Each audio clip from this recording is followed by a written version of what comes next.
Good morning, good afternoon, and good evening, everyone. Welcome to another episode of The LoDown. I am your host, Lo, aka NeroTheHero, and today on The LoDown, we will be talking about mental health and its connection with gaming. We're going to be talking about mainly people's experiences because that is one of the kind of main driving forces behind the LoDown as a whole, is just people's personal experiences, and it just kind of provides kind of a little soapbox for people to get up and just kind of talk about things that are important to them or things that interest them. So without further ado, let's get right on into it. Our first friend of the show that we're going to have on is GoGet.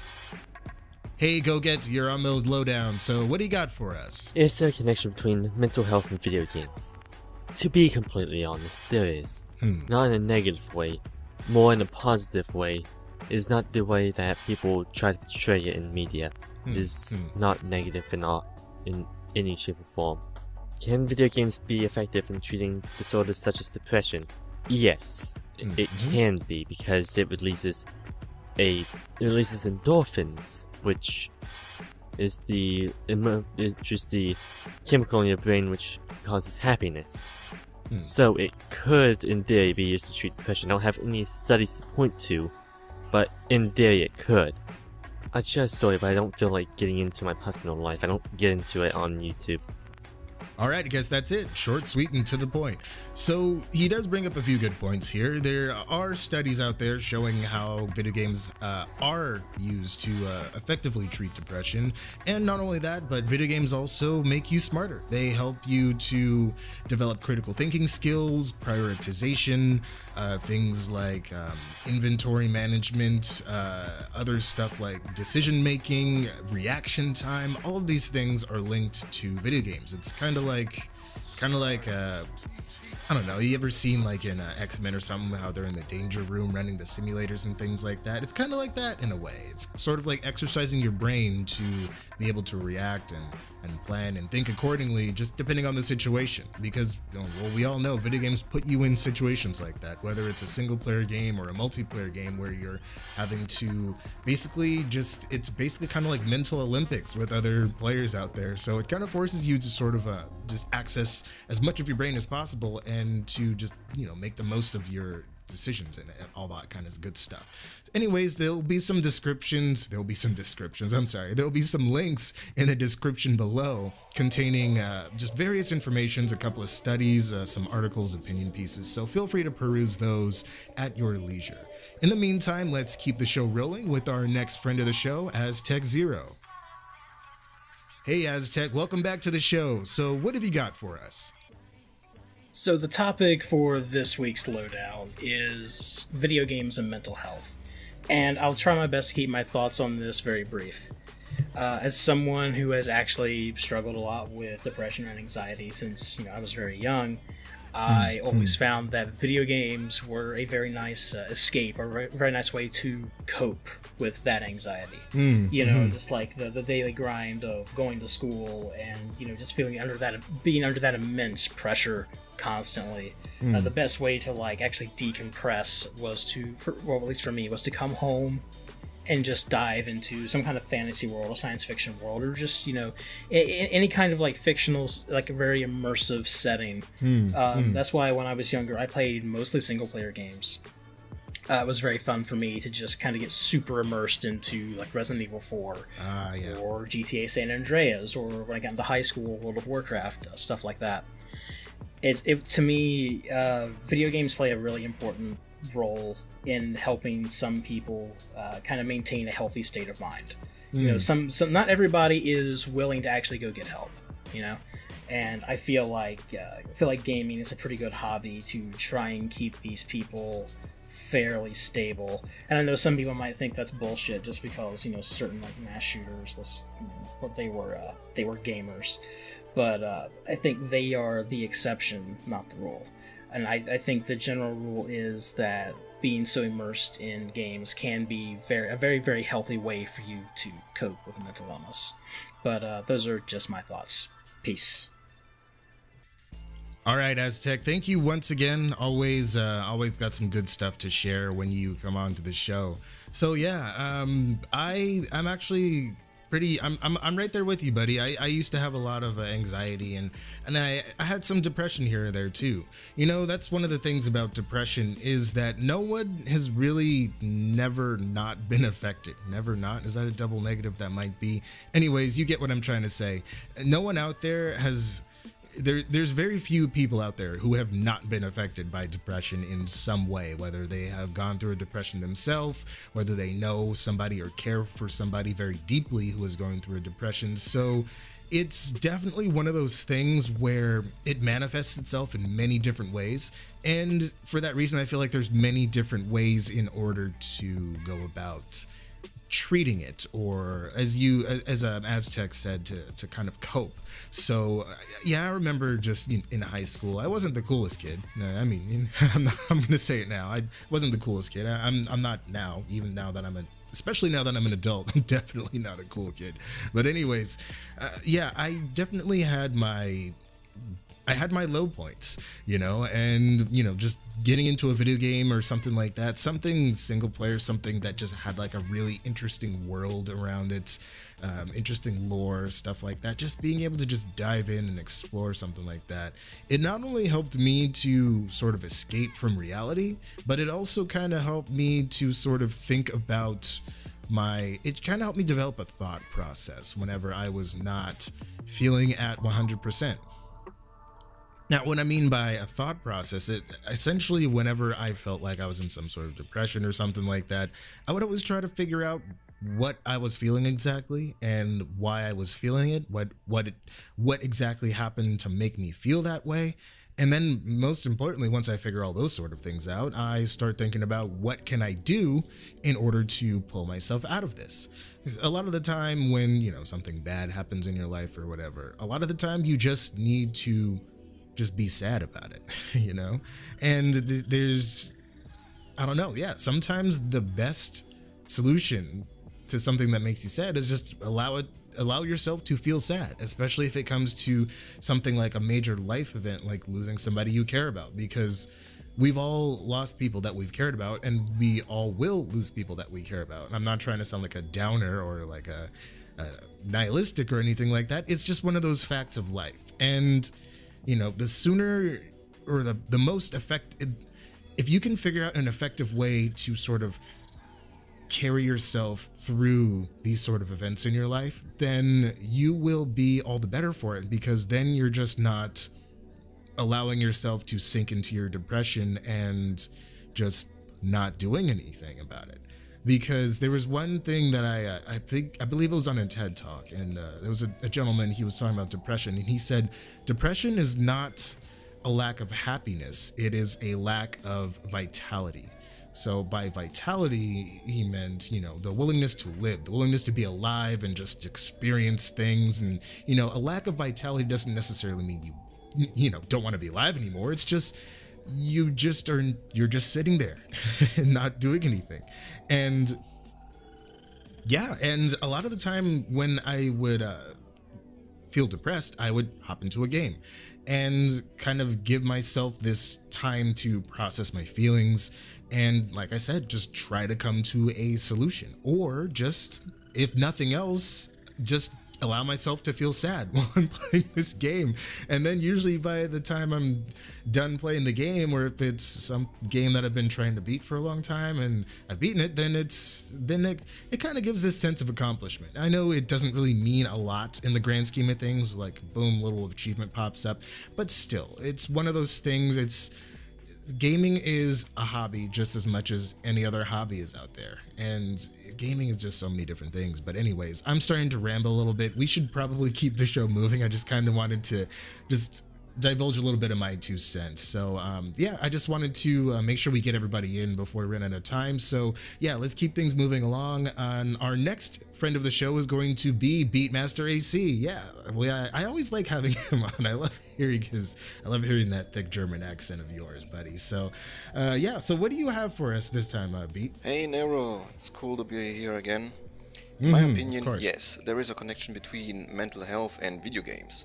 Actually, there is a good side and a bad side of it. In 2017, the WHO classified gaming addiction as a mental disorder. To be fair, if someone does anything too much, it's bad. You work too much, it's bad because it can lead to work addiction, known as workaholic. You do too much sport, it's bad because it can also cause an addiction. You play video games too much, it's bad. It can be applied to everything that can cause an addiction. The good side of it is that playing video games, in a moderate matter of course, can also be beneficial for treating mental disorders. The University of Montreal published a study that playing video games may help prevent Alzheimer's disease. Another study shows that playing video games helps to reduce the chance of developing dementia about 29%. Oh, wow. And a new UC Davis study found out that playing video games helps to treat depression and anxiety. It helps people feel they can control their depression. Especially MMORPGs is helpful for people with social anxiety. People can use the game to help initiate relationships in a low-risk environment, work as a team, and start picking up social cues. Puzzle games can help to lower stress, anxiety, and boosting the person's mood. It's all about keeping your mind filled, busy, and distracted with your hobby and other things you like to do, thus not giving it the chance to drag you down again. An independent gaming community found even more games that are perfect to tackle depression and anxiety. Games such as Elude, Depression Quest, Actual Sunlight, Flower, or Hellblade. As for personal experience, I can agree that video games helped me in that regard. I suffered from depression for 2-3 years back when I was 15. I don't say that video games alone cured it, but it helped me to process and fight my depression much quicker and more effective. That's my view on video games and mental health. Back to you, Nero. Gosh, I love that accent. Anyways, thank you once again, Beatmaster AC. And yeah, it sounds like we're pretty similar. I'm pretty sure that we all have. I'm sure we all have some sort of crossover as far as our experience with mental health and video games. But yeah, he was pretty much saying just kind of what I was saying earlier, just about being able to sort of process things. And one thing that stuck out to me while he was talking was that he said it gives you this feeling of control that you have over your depression, because one of the major things about depression, aside from, you know, feeling like you're alone or like you're helpless in your depression, is the fact that you don't feel like you have any control over this depression. It's just like a big, dark, shadowy fist that has this, it just has you in its grasp, and it's just not letting go, and it just keeps constricting you until you can't take it anymore.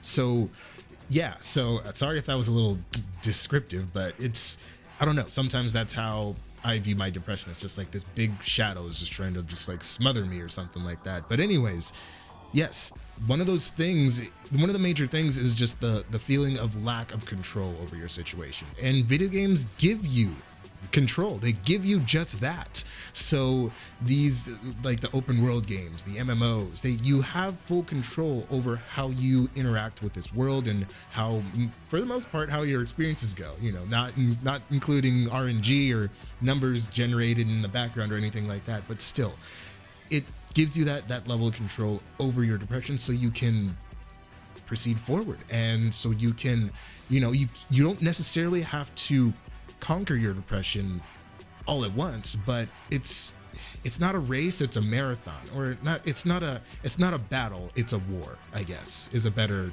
way to put it. Because if you have depression, then most likely you're going to be struggling with it your entire life. Some people have depression that bad to where it's just something that's just always there, and it's common, you know, it's a common thing. So in, you know, if you have something like video games that help you proceed forward, then all the more power to you. But then at the same time, how he was saying, you know, that then can also become an addiction. Gaming addiction is a thing, just like being addicted to anything else out there is a thing. So yeah, you just have to be very careful if you are using video games in that manner. You just want to make sure that you have plenty of social interaction, plenty of real world interaction, and just not being a shut-in, because then when it gets to that point, that's where things can just go from bad to worse. So anyways, moving right along, let's keep the show going here.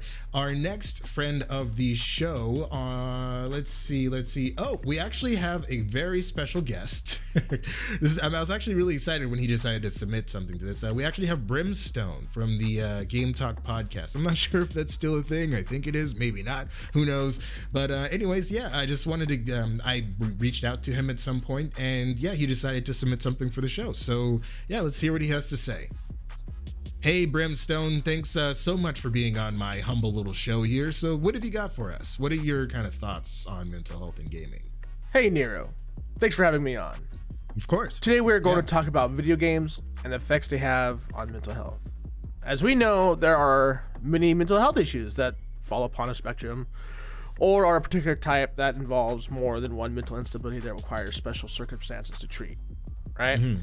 Yeah. Paranoid schizophrenics and extreme case bipolar disorders are amongst the few to list. The World Health Organization, along with a few news networks, have been trying to find ways as to how video game addiction could be labeled as a mental disorder, and are trying to ignore the benefits of video games altogether. Mm-hmm. In the studies I have seen, sites like CNN only talk about the negatives with gaming and none of the positives. Mm-hmm. They don't cover how patients with a really high form of autism build stronger social skills and build confidence in their own abilities to problem solve and overcome their autism in different ways. They don't talk about how some of these kids that have autism are no longer taking their meds and are using video games as a substitute while gaining the positive effects of socializing and learning how to handle day-to-day life. Paranoid schizophrenics and extreme bipolar disorders have also seen positive outcomes due to gaming. Schizophrenics have shown less signs of irritability and more motivation towards completing the tasks in game. ADHD and bipolar disorders have both had great success with less mood changes and are able to focus down and help them concentrate on one thing. And some are even able to move forward with their families without a hitch due to a little gaming from time to time. It's important to note that not all disorders can be cured due to a little time with gaming, but it's just as equally important to note that video games don't create killers and aren't to blame to everyone's issues in our society.